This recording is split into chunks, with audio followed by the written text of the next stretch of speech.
I'm going to show you guys how to make slip at home. When you're in the class with me, you can refill your container, but if you find yourself at home and you don't have any slip, that doesn't mean you can't do your work, it just means you have to make your own. So one of the ways you can make slip is to actually take your plastic clay, so that soft clay, and then pinch it really, really thin. And you're going to need multiple pieces. Okay, and then I would pour water over the top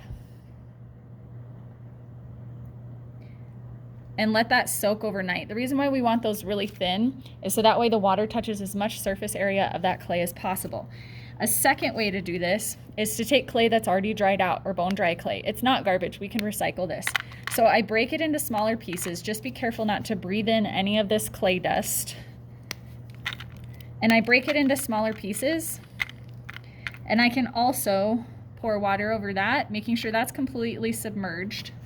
So everything is underwater. And then I just put the lid on that one and let it sit overnight. I have to let this one sit overnight. If you're desperate for slip and you need it right now, this one can be mixed up. It's easier if you let it sit for an hour and then mix it up. But if I really just need it right now, I can take a tool, like I said, a fork, whatever you guys are mixing with. Let's use a fork since you're at home. And I can start to push that clay together. Because remember, slip is just the liquid form of clay.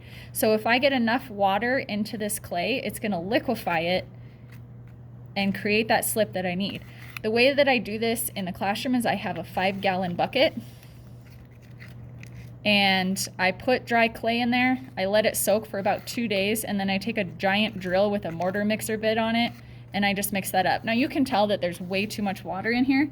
So I dump out a little bit and then I just continue mixing this up, and we want it about toothpaste consistency. So you can see I already have some slip ready to go. It doesn't make very much, so if you're making this at home and you need quite a bit, you would just need to put more clay in there and mix it up. So you can make this at home. It's not a reason to not be able to work on your project at home, but I would suggest, if you can, to pick up slip and bring it from the classroom home.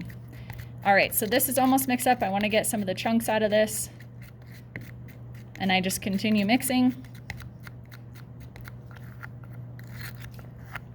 And there we go. We have our slip that we can use as our glue for our projects.